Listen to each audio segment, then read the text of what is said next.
Hello, everyone. Thanks so much for joining. If you are just getting on, please feel free to introduce yourself in the chat. It would be great to hear who you are and where you're calling in from. And yeah, thanks for joining us as we close out this week of action with a presentation about a really important topic that sort of the fossil fuel industry's latest scheme that they are bringing to New Jersey. So please go ahead and introduce yourself, and we'll probably get started in just a moment.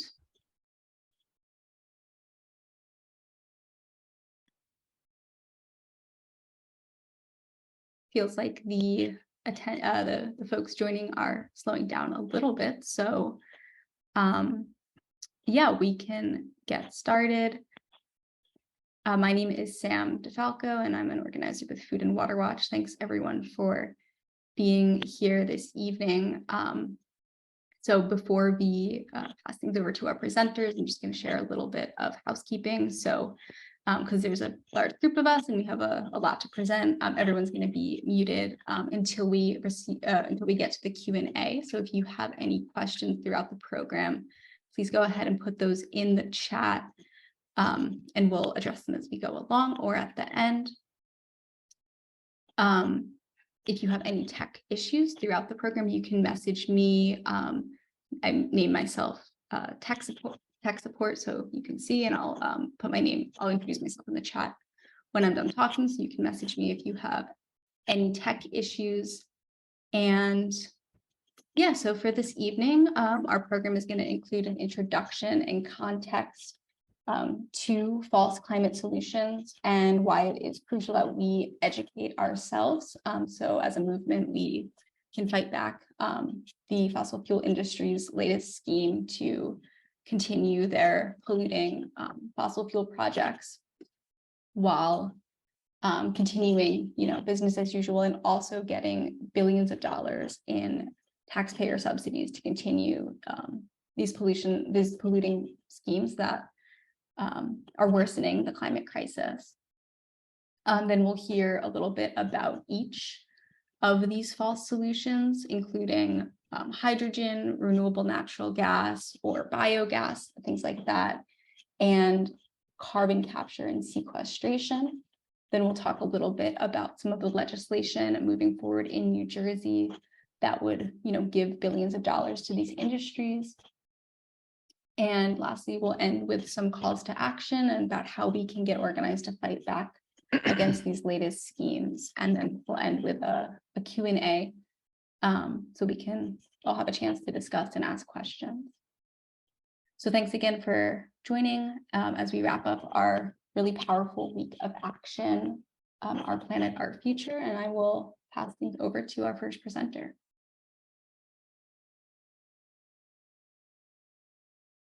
Oh, you're muted, Dave.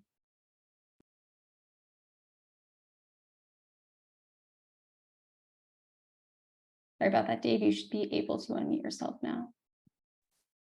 All right, now can you hear me? All right, excellent. How's everybody doing? Thumbs up if you're breathing clean air right now.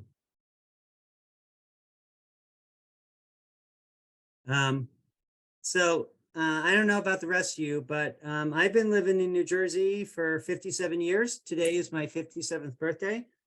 And I'm actually living in the town I grew up in, and I've lived here coincidentally most of my life. And I can't say I remember every single detail of my entire life, especially when I was a toddler and a baby and a 5 and 10-year-old. But I'm pretty sure that I have never breathed air in Cranford that I'm breathing today. And notwithstanding it, we can never prove any exact, meteorological condition is directly attributable to climate change. We all know that, and we're preaching to the choir here, that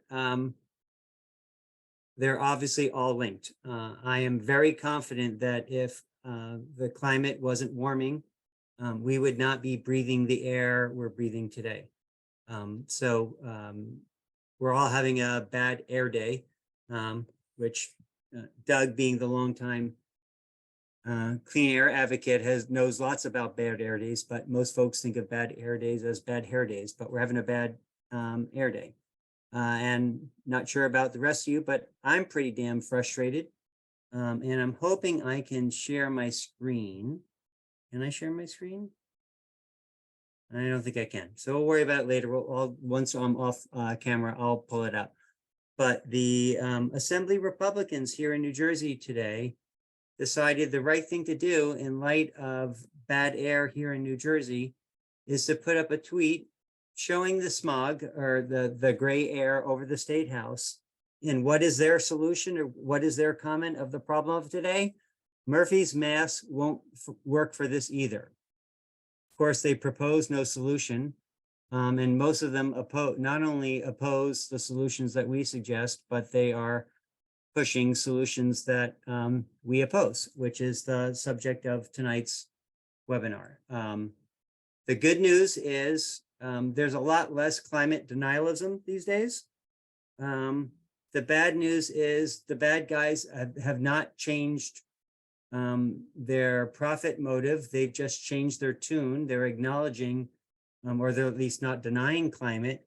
They're now coming up with quote unquote, solutions, which we call false climate solutions, that to some folks, some of the time sound good, but in fact really aren't. They think burning methane is clean and burning hydrogen is clean, and golly gee, we can continue relying on fossil fuels. All we have to do is capture the carbon dioxide that gets emitted afterwards. And those are all very, very false solutions. So we wanted to dig down tonight on that. And you're going to be hearing from a variety of presenters on those three fronts to really focus on them. It's, to state the obvious, it's a really big deal. It's a multifaceted attack the fossil fuel industry is putting on all of us. There is multiple bills in the state legislature that have been moving at various times, at various speeds. There's federal legislation, some of which has been adopted, including in the debt ceiling bill just last week, and including in some of the legislation that passed last year that has some good elements, but has some really bad elements too, in terms of hydrogen hubs and such. Governor Murphy has been talking a wonderful game. He has signed a wonderful amount of executive orders that sound great, but haven't been executed. He has decided that we're going to be 100% clean energy by 2050, but has left the definition, by 2035, but has left the definition of clean energy undefined. And as you'll hear tonight, lots of folks would define clean energy very differently than we all would. And lots of folks, the fossil fuel companies in particular, would be defining clean energy as continuing the reliance on fossil fuels, not addressing climate change, and not addressing the co-pollutant pollution that occurs in overburdened communities, which is entirely unfair. We've been successful in stopping a lot of the legislation, state legislation especially, or at least slowing it down. We're playing a bit of a whack-a-mole, just like we've been playing whack-a-mole and stopping the bad individual projects. We stop bad state legislation, and guess what the utilities do? They go to BPU and say, hey, give me $3 billion, let me charge ratepayers for it, and I'll get to burn some hydrogen and some renewable natural gas, which is really not renewable. It's still plenty dirty, same old methane. So we have a lot of fights to fight and a lot of places to fight them. There are the executive branch never stops. They're a 24/7 operation. The state legislature has on moments and off moments. The next few weeks are on moments, and we don't anticipate any dirty energy things happening, but they're cutting a budget deal. And you never know what might get thrown in there. So we have to stand watch on that. The entire state legislature is up this year. So they're taking September through October off in terms of legislating, which is good because they're generally not doing good things these days. But that's also a great opportunity for us to be grabbing legislators on the campaign trail. And then after the election, it's lame duck, where often that's the best time for bad things to happen. So we thought tonight was given all of the different dynamics at the state and federal level, we thought today would be a great time to get folks up to speed on all of the false solutions that are out there and staying on guard and where we need to attack moving forward. So with that context, I'm going to turn it over to Tracy, Matt, and Ken, who are going to go into the details of the dirty three: hydrogen, carbon capture, and falsely named RNG. And I believe Tracy is up first with hydrogen. Yes, thank you. And thank you all for joining tonight. So you can go ahead with the next slide. Okay, so you've probably heard about hydrogen as a fuel and as an energy source. We're going to take a look at what hydrogen is all about in today's world. First, all but green hydrogen relies on dirty energy, that is fossil fuels and nuclear. And that's used to blast natural gas or gasified coal with steam to separate hydrogen away from the oxygen and also the carbon. The process is very energy intensive and it emits huge slugs of methane. 96% of hydrogen is produced from fossil fuels today, and that's called gray hydrogen. But after hydrogen is separated out, the carbon from the fossil fuel remains and is now recognized as problematic for the climate. That's why government and federal programs such as the Bipartisan Infrastructure Act and the Inflation Reduction Act are funding and subsidizing what they call clean or blue hydrogen. It's all about trying to demonstrate that the nation is reducing greenhouse gases. And the way that they're doing that is showing that greenhouse gases are being captured, but blue hydrogen would continue to use fossil fuels to separate out the hydrogen, and it's proposed that they would capture the resulting carbon. That would then claims that the climate impacts are eliminated. Of course, that's not true, and we're going to hear more about that later in the forum from Matt. And making the matters worse, they plan to burn the hydrogen that is created. Despite that, combustion creates other harmful air pollutants. The truth is, this is really about continuing and bolstering fossil fuel production and use and its infrastructure, and also giving a new lease on life for nuclear utilities. Slide 2. The colors of hydrogen are shown in this color wheel. I'm not walking us through them. It would take too much time, but I'd like to focus on green. Using electrolysis, green hydrogen is produced by running electricity through water to separate into its constituent parts. That's hydrogen and oxygen. If powered by a renewable energy source, there would be no fossil fuels and no greenhouse gas emissions during production, as there is with blue and gray hydrogen, for instance, also shown on this wheel. Green hydrogen may have niche applications, but it's a very small part of any energy mix. Less than 1% of hydrogen today is produced using green hydrogen electrolysis. Slide 3, the next slide, please. Here are some of the basic facts about hydrogen, whether it's green or any other color, and it reveals that today there is not a viable energy source coming from hydrogen. First, hydrogen is a tiny, extremely light molecule. It's smaller than methane, so it has a greater potential for leaking. The molecules not only leak out, but also become lodged within steel pipes and fittings, causing dangerous embrittlement of the metal. This is one of the reasons putting any hydrogen in existing steel pipelines is too dangerous to allow. Next, the lifetime of methane is extended by hydrogen. Hydrogen molecules don't directly trap heat, but due to a reaction when it's released to the air, the lifetime of methane increases by about a year for every 1 part per million increase in hydrogen. It makes methane's global warming effect worse. Other dangerous pollutants are emitted by burning oxygen, including nitrogen oxide. Hydrogen emits more than 6 times the nitrogen oxide that burning methane does, compounding adverse health burdens on communities. That's intolerable. Per and polyfluoroalkyl substances, or PFAS, are used in hydrogen fuel cells and electrolyzers, potentially exposing people and the environment to these highly toxic forever chemicals. Making hydrogen is very energy intensive. Even green hydrogen uses intense heat in the electrolysis process, requiring a large amount of fuel due to the low efficiency of the electricity generation process. A large amount of hydrogen is required to generate just a small amount of energy.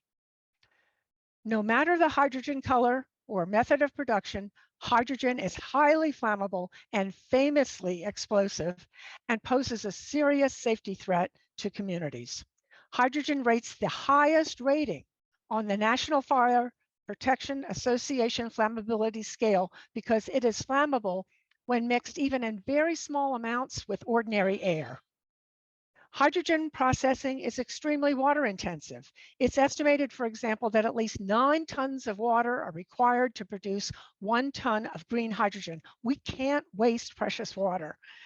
To make hydrogen is very expensive, requiring enormous investments and tax subsidies to bring hydrogen up to scale, and it will take time to get there. Too late to help us in our race to reduce greenhouse gas emissions by 50% by 2030. There could be some very specific uses for green hydrogen, and these are being researched. Green hydrogen can be run through fuel cells to create electricity without combustion.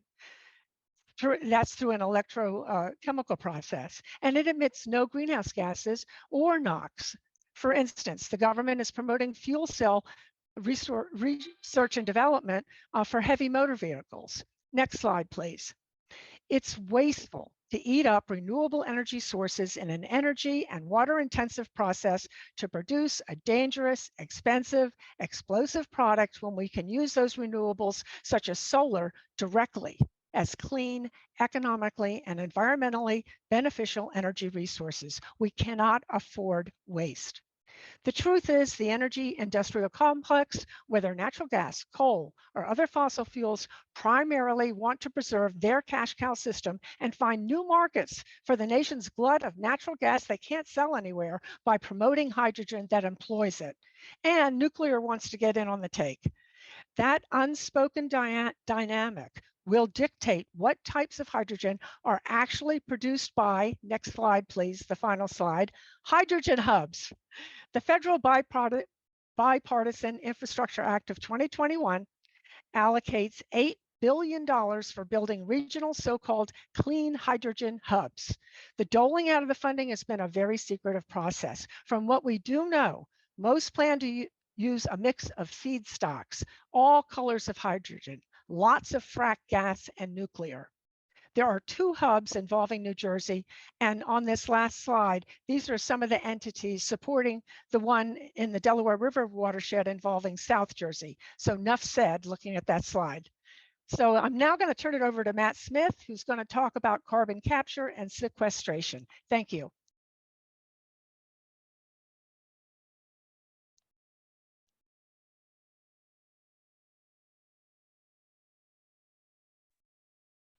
Thanks so much, Tracy, and good evening, everyone. Thanks so much for joining us tonight. I'm going to be talking a little bit about carbon capture, but before I do, I just wanted to give a huge and heartfelt thank you to everyone for participating in various ways in our week of actions this week, from those who joined the planning committee to those who phone banked and were out in communities who are facing fossil fuel projects, petitioning and leafleting for the events, to those who joined us at one of 3 events in Gloucester City, in Woodbridge, and in Newark.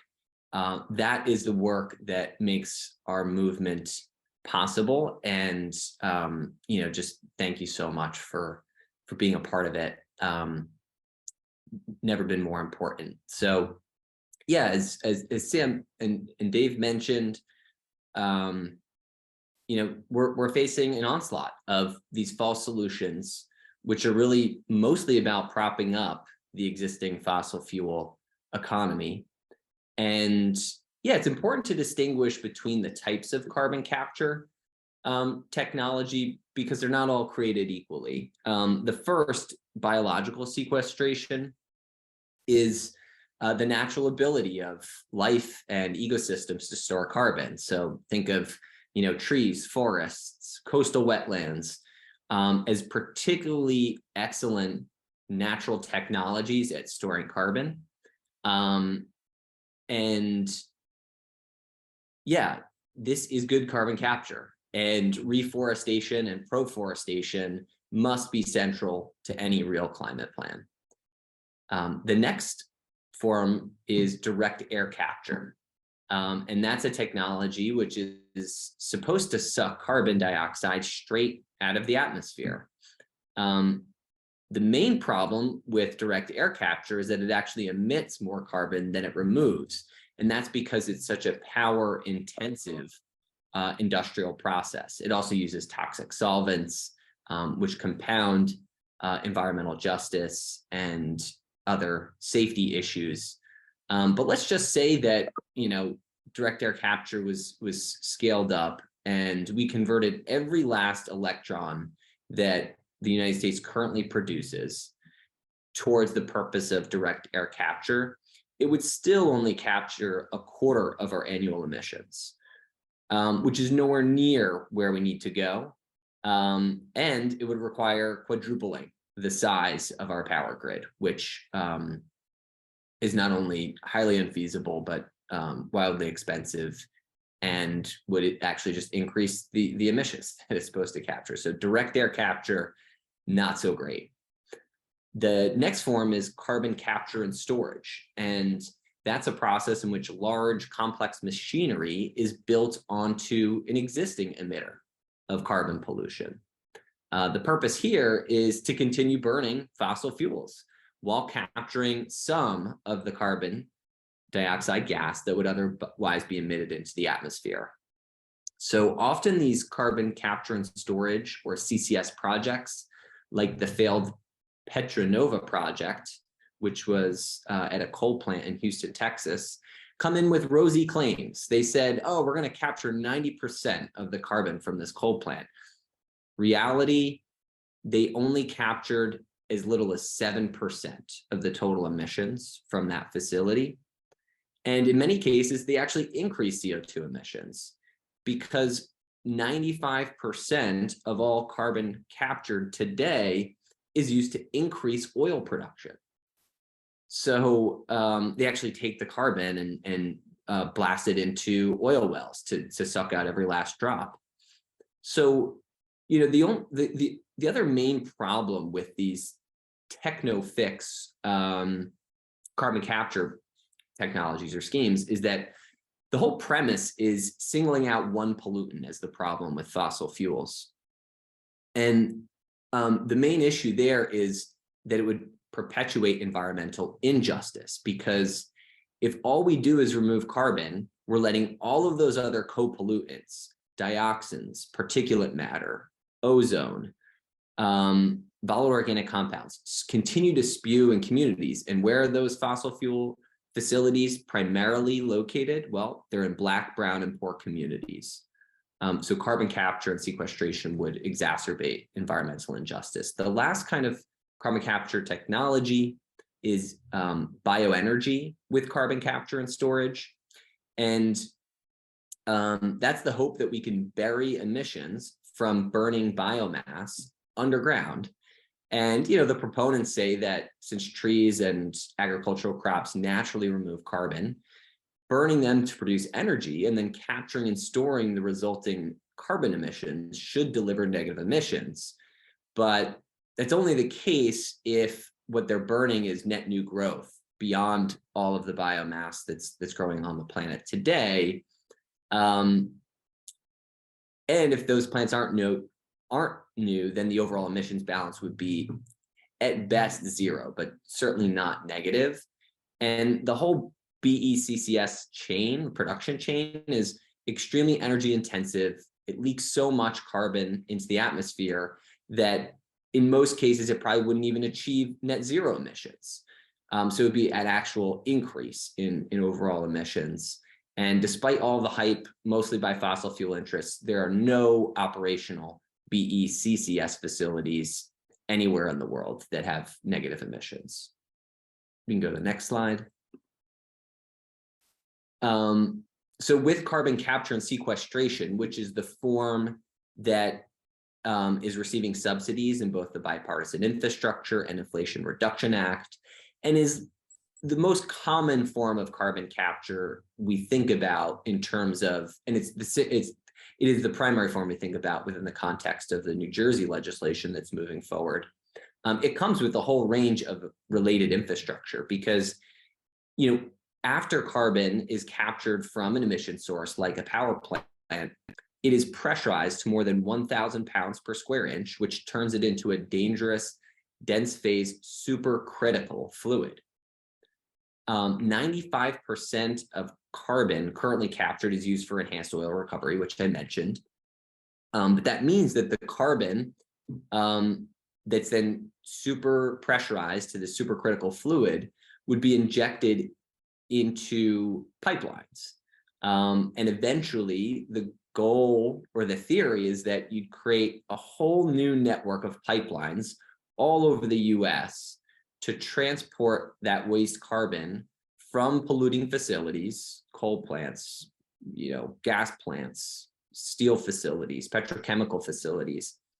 And you transport it to where the geological survey has identified you could potentially store CO2 underground. But because CO2 is a dangerous hazardous waste, CO2 or carbon pipelines pose special dangers to nearby communities, livestock, wildlife.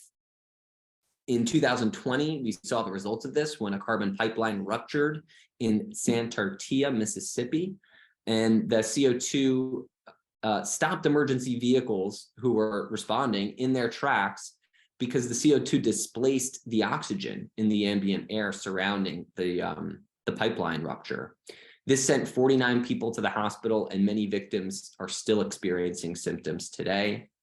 And then the amount of and scale of new pipelines that would be needed is hard to fathom. And, you know, shortly after Biden won presidency, Princeton actually published a big report called Net Zero America, which was meant to back up Biden's campaign pledges around climate change.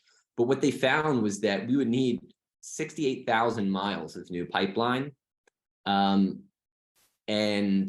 that would only capture 15% of current US greenhouse gas emissions.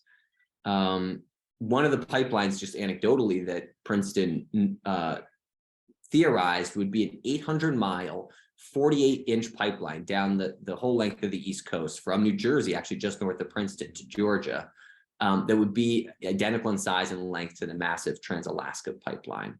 And passing through all those densely populated areas in New Jersey, Philadelphia, Baltimore, Washington, D.C., and on down would be a nightmare. But, you know, that's not stopping industry and from using CCS to become a central tool for this idea of net zero emissions, which we're seeing more by corporations and governments around the world, including the Biden and Murphy administrations. Instead of zero emissions, net zero emissions. This notion has been around for a while, but when you view it clearly, it's really just colossal failure. So we can go to the next slide. And yeah, there's so many problems with carbon capture and sequestration. It's hard to know where to start, especially with 7 minutes, which I'm probably reaching the end or close to the end of, but I'll just touch on a few highlights. So carbon capture and sequestration doesn't remove carbon from the atmosphere. It only tries to capture a small percentage from polluting sources. And most of that is used to boost oil production. Again, a net increase in emissions. Carbon capture technology is incredibly energy intensive. It has not been proven feasible or economic at scale. It creates vast environmental health and safety risks for communities who are saddled with this infrastructure, such as pipelines, underground storage. And it prolongs dependence on fossil fuels and delays their replacement with truly renewable alternatives.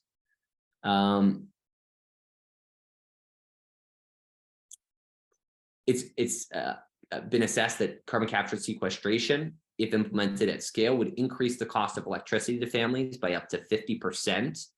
And it diverts federal investment and concerted effort into a real plan to fight climate change through a rapid and just transition off fossil fuels. Billions of dollars in grants are already on their way out the door of the Department of Energy, specifically for CCS infrastructure build out through both IRA and the bipartisan infrastructure bill. There's already carbon pipelines proposed in Iowa that are facing fierce grassroots fights. Meanwhile, the Pipeline Hazardous Safety Material Administration is proposing new regulations. And that's why, over 150 organizations, including many of ours, have just called for a moratorium on CO2 pipeline construction. So I'll close by summarizing, I'll close by quoting the historian and journalist Peter Montague, who says that CCS, or carbon capture and sequestration, is an unnecessary, expensive, wasteful diversion away from a modern, efficient, renewable powered economy that would provide good jobs for all. And with that, I will pass it to our next presenter, Ken Dulski. Great. Thank you so much, Matt. Before I start, I just wanted to remind everyone that if you do have questions, please put them in the chat and we'll address them at the end. And if we have, if we want to, we'll have some dialogue. So I'm going to talk about the third part of this fall solutions idea. And it's a gas industry, idea or a scheme called renewable natural gas, or RNG. This has really a lot of ramifications. It can get fairly complicated. And so we developed and we sent you a fact sheet which describes these issues in more detail. If you didn't get it, please let us know. I'm going to just cover the highlights. As you've heard already, if you only take away one concept from this whole discussion, it's that RNG and these other schemes are basically ideas being developed by the gas industry to perpetuate the use of fossil gas. The industry sees the end of its life approaching, with states like New Jersey setting targets to achieve 100% clean energy, increased emphasis on converting building heating systems to heat pumps, and communities that are instituting gas hookup bans. So the industry developed the RNG concept to slow this down. However, in New Jersey and elsewhere, RNG is not only a false climate solution, but as I'll explain, it's also an enormous taxpayer ripoff. So first, what is it? RNG is primarily methane gas. It's chemically identical to fossil gas, but it's sourced from landfills, sewage, or livestock manure, and often called biogas. There's also synthetic production, which is mainly this idea that Tracy mentioned about blending hydrogen created using renewable resources like solar, blending it with methane gas, as well as methane produced from captured waste carbon dioxide. The reasons these are called renewable or low carbon fuels varies with the form of RNG. Methane from landfills and sewage is called renewable because it comes from decomposing organic matter that originally came from plants that absorb carbon. And the carbon emissions, once this stuff it decomposes, can again be absorbed by plants in what's called a closed loop cycle that theoretically, and I stress the point theoretically, does not increase greenhouse gas emissions. Hydrogen can be produced from clean energy sources like solar, so adding it to methane to be burned reduces carbon emissions, and it's called decarbonization. Tracy talked a lot about hydrogen, and so I'm only going to talk about the RNG from landfills, sewage, and manure ponds. The closed loop idea supports the argument that renewable natural gas greenhouse gas emissions should not be included in a state's greenhouse gas inventory, thus reducing its reported emissions. So if it displaces something that's being reported today because of this closed loop cycle, it drops the actual reported emissions, but it really, in reality, the emissions remain the same. Another argument used by proponents is that burning methane from landfills the atmosphere because it is a much more potent greenhouse gas than CO2. Now we'll explain why that's a false argument in a minute. As with many other greenwashing myths, these misleading arguments are easy to sell to an uneducated public. And speaking about uneducated, unfortunately, our New Jersey legislature is drinking the RNG Kool-Aid. As Dave described, there's a bill that directs the Board of Public Utilities to establish a program to encourage the procurement of RNG and investment in new RNG infrastructure by gas public utilities with virtually unlimited cost recovery at the expense of New Jersey ratepayers. So basically, whatever it takes the industry to develop this, you're going to pay for, or we're going to pay for. The truth is that the only ways to achieve 100% clean energy and reduce carbon in the atmosphere are through the use of true renewable technologies, such as wind and solar, protecting natural carbon sinks like wetlands and forests to sequester carbon, and improving energy efficiency. Now, in the paper that we sent, we identified 4 fatal flaws with the RNG arguments. So let's go to the next slide. So fatal flaw number 1 is that it perpetuates the use of the fossil fuel infrastructure because it allows the gas industry to say it's decarbonizing with these closed cycle emissions, but uses its existing infrastructure. However, the production of RNG is very, very limited, and it will never exceed about 5% of total methane use. So minimal amounts of RNG are being used to actually prevent replacing 95% of fossil gas and still trying to claim that it's low carbon. The industry also argues that someday methane can be replaced by burning hydrogen using the same infrastructure, which, as Tracy talked about, is at best unproven and at worst very costly, if not technically unfeasible.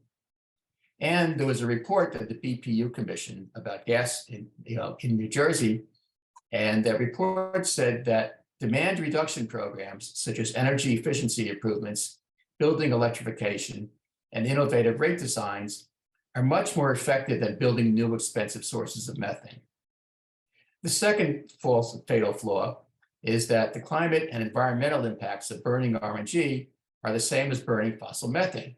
After all, RNG is methane, just being called something else. So not counting RNG emissions in greenhouse gas inventories does not actually reduce the greenhouse levels in the atmosphere. And that's what has to happen if we're going to mitigate harmful climate impacts. Even if we stopped adding carbon to the atmosphere today, the world will still continue to warm since CO2 stays in the atmosphere for hundreds, if not thousands of years or more. And so we've already got all this warming locked in. And so the first step is to stop adding more carbon, but then the next step is to actually reduce the amount of carbon in the atmosphere. And certainly RNG is not going to do that. And in addition, there is a protocol called zero waste practices, such as separating the collection of organic waste and composting, which can reduce methane emissions from landfills by 95%. So the whole idea of putting stuff into landfills and then capturing the carbon can all be stopped at its very point of origin. Let me also then come back to the issue of capturing methane from landfills versus letting it go into the atmosphere. The RNG proponents want to capture the landfill gas, clean it, and add it to the gas infrastructure network. However, the most efficient landfill operations use the methane on site to generate electricity to operate facilities at the landfill rather than to export it via pipeline. While we don't support the use of biogas, at least this type of usage does not induce development of more infrastructure to deliver gas to the pipeline network, which then becomes an excuse for continued use of fossil fuels. So this kind of RNG is in fact viable at the very local level. We just don't want to start making that into a much larger industry. The third fatal flaw is that the health impacts of burning methane are the same as when you burn fossil methane. And I won't go into those details because we've been talking about those for years, and I'm sure you're all familiar with these impacts. And the fourth fatal flaw is the cost. Industry estimates are that the average cost of RNG will be 5 to 10 times as much as the highest price we have seen for fossil gas, and that replacing fossil fuels with RNG is not likely to be commercially feasible without large subsidies. And so that's where we come back to one of the bills in the New Jersey legislature, Bill A577, which will ensure that all these additional costs are subsidized by taxpayers. Even worse is the fact that biogas has already been declared a Class 1 renewable energy source and is subsidized with Class 1 renewable energy certificates. So we're already subsidizing it. And Bill A577, we just subsidize it, increase the subsidies. Still worse is the concept or the notion that Bill A577 will take more money from ratepayers that they could have used towards clean solutions like weatherization and purchasing clean electric appliances. So money that we could have used to get on the right path and go green is now being used to subsidize dirty fuels. This is the same gas industry that has been making its case that the transition to electric appliances will be too expensive. Now, however, with the costs of RNG, they seem quite willing to add to taxpayer and building owner expenses with these different forms of high-cost RNG. The conclusion is simple. RNG is bad for our health and bad for the climate as it perpetuates the use of about 95% of current fossil gas and siphons off money that could be used for true clean energy solutions.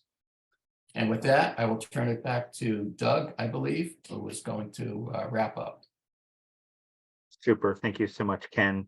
And I'll work to just do a quick, just a quick wrap up here. Please put questions into the chat. The chat's been very active, which is great. We certainly want to hear more from all of you. And I just wanted to start off just by reminding everyone, right? You often hear about the phrase about the fool's gold, right? And that's really what we're here to talk about. False solutions that are being labeled as clean energy that really aren't clean. They're a way to exacerbate our climate crisis and a way to extend the life of the fossil fuel industry and the infrastructure that they have built and they want to build in the future. So really, this is kind of the ultimate greenwashing opportunity. And honestly, it's confusing. And that's why we wanted to take the time to run through tonight, the various kind of snake oil salesman options that have been pushed by the industry to make it seem like green. And I think this question was asked before. We are more than happy to provide recording and the slide deck so that you can use this for your own community organizations and to do presentations. Obviously, I wanted to thank the work of Sam and Matt and Dave and Tracy and Ken. We've heard about the false solutions of hydrogen, the rainbow colors of the hydrogen rainbow, the peddling of carbon capture sequestration, and really is that, these are false promises. And then as Ken was just summarizing, really the, renewable natural gas is a reminder that there's nothing renewable about a fossil fuel. So we wanted to take this moment, not just to lay out what's wrong with these false solutions, but as a reminder, as Matt quoted Peter Montague, this is diverting attention, not just from our organizations and the public at large, but from decision makers from moving away from a fossil fuel-based economy to a 100% clean renewable energy economy. And I wanted to highlight just some of the decisions that are in front of the legislature as well as the governor right now that are hugely important, and we will need your help to stop. So Ken just referenced the renewable natural gas bill A577. Trenton right now is very focused on the budget. There's an election coming up that every legislator is up. There are new districts. Beyond the budget, kind of word from on high is don't do anything controversial. But it's only up until November. So we have no idea what to expect after the election, right? And we saw the renewable natural gas bill move very quickly in committee. We had unanimous opposition from the environmental community. Many of you came to Trenton in this winter to oppose that legislation. It passed, right? So we stopped it. We stopped it for now, last December. That doesn't mean it won't come back. So that's a reminder of kind of one of the big threats that's out there. But I also wanted to highlight this isn't just about the legislative vehicles. PSE&G, the largest state utility, has filed a utility filing on repairing gas pipelines to fix them of leaks, specifically methane. Seems very mom and apple pie-ish. There's lots to talk about on that topic. It snuck into this. This is a huge filing, more than $2 billion. There's more than $200 million to have a pilot project for hydrogen and renewable natural gas. And this is something that Empower New Jersey is directly intervening in this process with the Board of Public Utility. But that's an example. This is kind of a full frontal attempt to try to get something through on renewable natural gas and hydrogen. Well, I also wanted to highlight there's, not a lot is going to move this month, but there's 100% clean energy standard bill that's being sponsored by Senator Smith. It's really unclear what is in that bill. It will not be heard tomorrow in committee. It potentially could be up in lame duck. This could be a really strong bill if that definition of 100% clean energy is truly clean. But we know there's a ton of fossil fuel lobbyists that are pushing to kind of expand what that definition looks like. And this is true for the governor himself, right? Because the governor came out with this executive order earlier this year, Executive Order 315, 100% clean energy by 2035. That sounds good, but there's no definition. So this is the ultimate question of what is considered clean, and will we listen to the fossil fuel lobby on what they think is clean, or will we work to have something that truly is clean and renewable and moving away from fossil fuels? I also wanted to highlight what can we do here, right? What are the things we can do? And I'm just going to put in the chat quickly. It is no accident. We did not time this event to occur like this on a day where particulate matter is more than twice than it really ever has been in North Jersey. We're at 315, 350. Like, we are truly at a place you shouldn't be. The governor has spent a lot of time tweeting out air quality. This is the moment to tell him this is the way to act on air quality, is not to double down on fossil fuels. And there are 7 projects that Empower New Jersey is opposing. Many of you have joined us in opposing them during the week of election. This is the opportunity to remind our decision makers, and especially the governor, the two are linked. What we're seeing, and this is not just in Canada. There was a fire today in Jackson that was just contained. There was a fire this weekend that came right after 40 homes in Medford. There were 5,000 acres in Little Egg Harbor that shut down Parkway at the end of last week. So this isn't just about wildfires in Canada, it's also here. So I'm just going to put this into the chat real quick, so you can kind of look at that. For those of you that are good on social media and Twitter, that's definitely great things to use. I also just wanted to highlight, again, the 7 projects that Empower New Jersey is opposing. The week of action obviously goes on. This was a kind of a great week. This is a way to try to kind of summarize some of the false solutions we're talking about. But specifically, we want to keep the focus on the decisions that are in front of decision makers on these 7 projects, as well as kind of the definition of what's considered to be clean energy, both through the governor's executive order, as well as any potential legislation. As I mentioned before, the lobbying efforts, probably not so much right now during the budget. After lame duck, we're going to need to be ready. And then obviously there's a campaign trail. The primary is over. The campaign trail is officially open for the fall. All 120 legislative seats are up. Obviously a great opportunity to talk to decision makers as they're on the campaign trail. And then finally, obviously, we will continue moratorium Mondays, because every week is a week to take climate action. So please continue to share, take action yourself, but share it with friends, family, the organizations that you're part of that care about this, even organizations that aren't quote unquote climate, right? I think there's a lot of people that are saying, why is the air so bad? This is obviously a really bad moment for our lungs, but a good moment to educate people about the impacts of climate change and what we can all do about it. So let me turn it back over to Sam, and we love to take any and all questions. Thanks, Doug. I'm actually going to facilitate the Q&A. But thanks everyone again for joining. Thanks to Sam for putting the volunteer sign-up form in the chat. That is for anyone who's interested in lobbying their legislators, or joining us for lobby days in Trenton, or otherwise participating in the campaign to stop those 2 bad bills that both Doug and Dave talked about that we're expecting will move in lame duck after the election, but we want to start lobbying on them sooner than that. So please sign up with us via the link that Sam put in the chat. And Paula, thank you for providing those immediate ways that people can call, email, and tweet the governor to hold him accountable. But yeah, let's transition into the question and answer. And if you do have a question, you can either raise your hand or just put the question in the chat.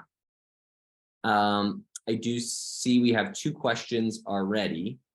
And the first is coming from Tracy. And Tracy asks, so, there was some response in the chat, but I thought it was a good question and one that comes up in these lobby meetings. So I want to put it to, Ken or Tracy or whoever else wants to take a hack at it. But what would be a better way to capture the methane from landfills than what's being proposed in the RNG bill or by PSE&G in this rate case? Yeah, so the zero waste practices have shown that they can remove 95% by source separating items that would decompose and rot and generate methane, to remove them from the flow of trash that's going into the landfills and composting them. And there are other there are other techniques as well, but they've demonstrated that you can virtually remove all of it and it won't therefore generate methane in landfills. I would just add, I totally agree with that. And I would add that what they're proposing when they talk about RNG is that they're going to harvest this methane off of these landfills. And then they're going to process it because it has to be processed before it's put into a natural gas pipeline. And so they're going to process it and then put it into the pipeline. And they're going to send it out to all these places to be used to generate electricity and so forth. But in fact, it's very difficult to harvest the methane, first of all. The methane is a very small molecule, and Ken explained it's a tricky business to start with. But the amount that is captured has been used for years at many, many landfills to run electricity right on the site. The waste stations at landfills, for instance, use them. There's a lot of different ways that you can use electricity on site. And that is much more efficient. And it also eliminates the pollution that's caused by the processing of the gas that's so-called harvested off of the landfill. That gas has a lot of toxic materials in it. Think about what we put in our trash. And when you burn them, it creates really a toxic soup of air emissions. And then, of course, we also know about, and because it was mentioned already by Ken, small particulates and other pollutants, criteria air pollutants as well. So we have a lot of air pollution that's caused by that processing in order to get it in shape to put it in pipelines and send it to where. And even at that scale, using it on site, it's a small piece of the energy mix, and it really is only very local. Yeah, and still would be much more efficient if they had extra electricity, they could just sell it back into the grid. That's a lot more effective than building a gas pipeline. Good point. So there was a related question thrown out about what's the definition of renewable natural gas? And that depends on who you ask. If the most narrow definition is what we've been talking about here, and it's very problematic, but in the legislation we've been talking about, the definition of renewable natural gas, again, falsely named, includes hydrogen and carbon capture. So all of them are false solutions, even for climate, let alone when you bring in the co-pollutant and environmental justice ramifications. Yeah, I think the difficulty in understanding how this could be, what the definition of it is, hydrogen is not in any way, shape, or form, a natural gas. Well, I mean, it's natural in a sense, but it's not like gas like methane, and so but I think it's just the convenience of bundling all this stuff, into one bill and making it all sound like it's a panacea for climate change that gets it under that label. It's beautiful messaging that occurred, century, or if not centuries, decades ago. Natural gas, that sounds harmless. You know what else is natural? Mercury, lead, arsenic. Just because it's natural doesn't mean you want to consume it. Thanks, everyone. We had another question earlier on that I think may have been addressed, but I want to make sure because it's an important one, which is just what is the status of the RNG bill? Anyone want to take that? And or like what is our best intel about when we think it might move again? I'll take a stab at that. Super quick. The official status of it is they tried to push it. We pushed back really hard and we were very successful. So best/worst case scenario, it's not popping, we've delayed it at least a year or two. Lame duck, which begins in November, is when bad things can happen and often do. So we're, hoping for the best, but planning for the worst. And one of the reasons we're having this call tonight is we want to get ready to mobilize for then. I spoke about a whack-a-mole. We were successful in defeating the legislation, which would have, given guaranteed rate hikes to ratepayers to pay for all these dirty options with, the utilities getting guaranteed profits. And so, they couldn't get it done in legislation. In the meantime, they're doing filings before the BPU, where they get to say, hey, BPU, let us spend $2 billion charging it all to ratepayers and we get a guaranteed profit so we can do this neat little clean thing called hydrogen or renewable natural gas. So that's kind of what we're talking about, whack-a-mole. And the federal legislation with the hydrogen hubs are another variation of it. So, it's state legislation, it's utility filings before BPU, it's the governor's executive order, it's the federal legislation. It's coming 6 ways from Sunday. Thanks, Dave. And yeah, great question so far. Does anyone else have a question? Again, you can either raise your hand, which if you look at the bottom of your Zoom screen, there's a reactions button. And if you click on that arrow, it'll show you the option to raise your hand there. Or you can put your question into the chat.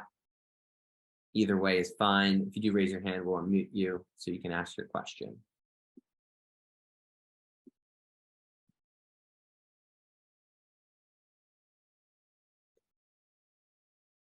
Well, I just wanted to throw out one other thought.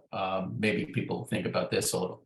Well, one of the reasons that we're dealing with some of these issues, like this RNG construct, is because the governor has never forced the DEP and the BPU to actually lay out a real plan to get to either a 50% cut in 2030 or an 80% cut in 2050 on greenhouse gases. And so there's a vacuum with no plan that allows these things to kind of generate, percolate up, and there's nothing that says, well, this doesn't fit with the plan.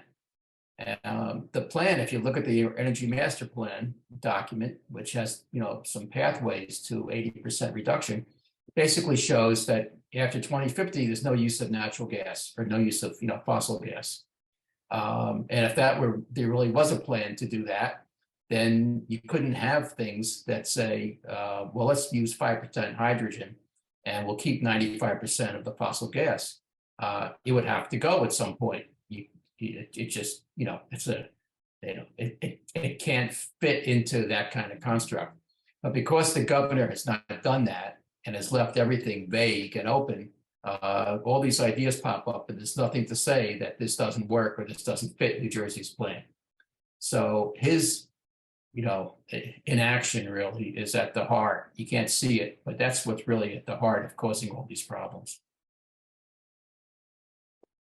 And those who know me know I'm certainly no Governor Murphy apologist, so that's not what I'm intending to do here by saying that it's not just the governor, it's also the legislature. They deserve as much of the blame for the lack of a real plan to transition off fossil fuels as does the governor.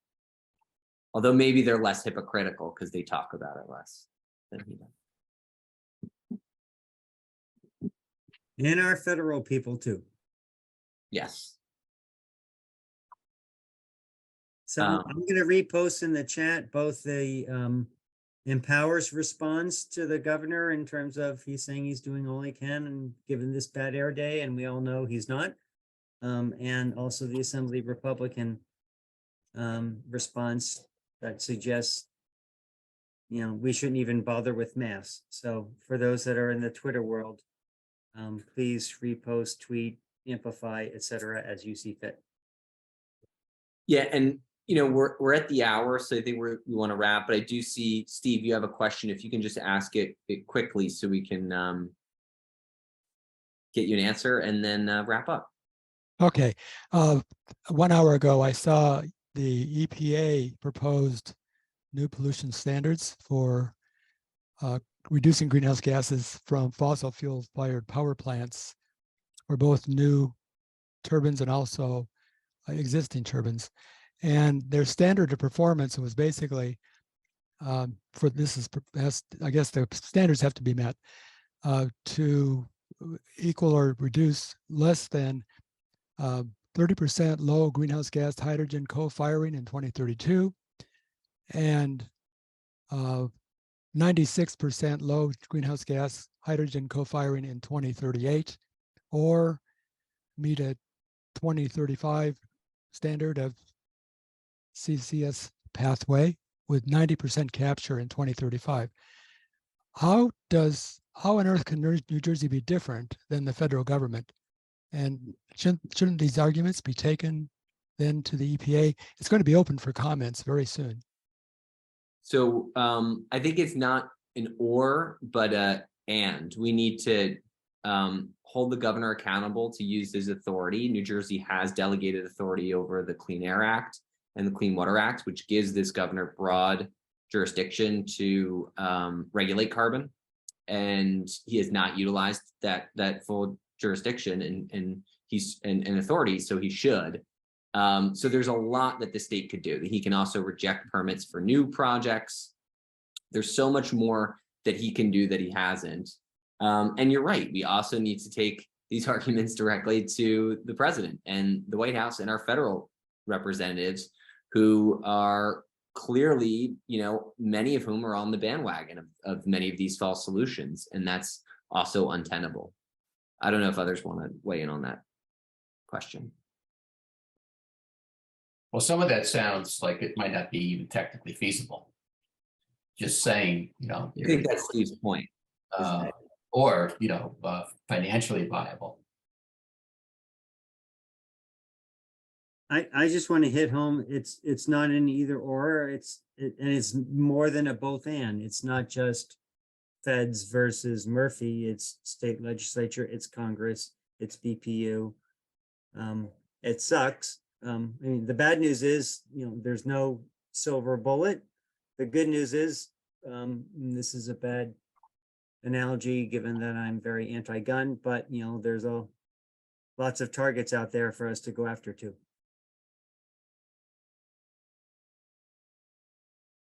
Yeah, and sometimes it may sound like the same, but it's really different. There's reducing greenhouse gas emissions, then there's also reducing greenhouse gas that's in the atmosphere. And so you can reduce the greenhouse gas emissions, but if you don't do anything about what's in the atmosphere, it's still going to get to us. And the idea was, if you transition to clean energy, truly clean energy like solar and wind, not only would you be reducing emissions, but you'd also be cleaning the air. And so, that's the whole fallacy in this idea about closed cycle, and not counting greenhouse gas emissions that are still occurring, is that you're not doing anything to take the carbon out of the atmosphere. Yeah, so seeing no other questions and that we're about 10 after the hour, I think this is a good place to wrap for tonight. But again, on behalf of Empower New Jersey, I want to thank everyone for joining us tonight. Thank you to those who were able to make it to one or multiple of the actions throughout this week. Thanks to those who may not have joined those, but are doing the work, the difficult and courageous and often unsung, day-to-day work that that makes this movement possible. We together have accomplished a lot.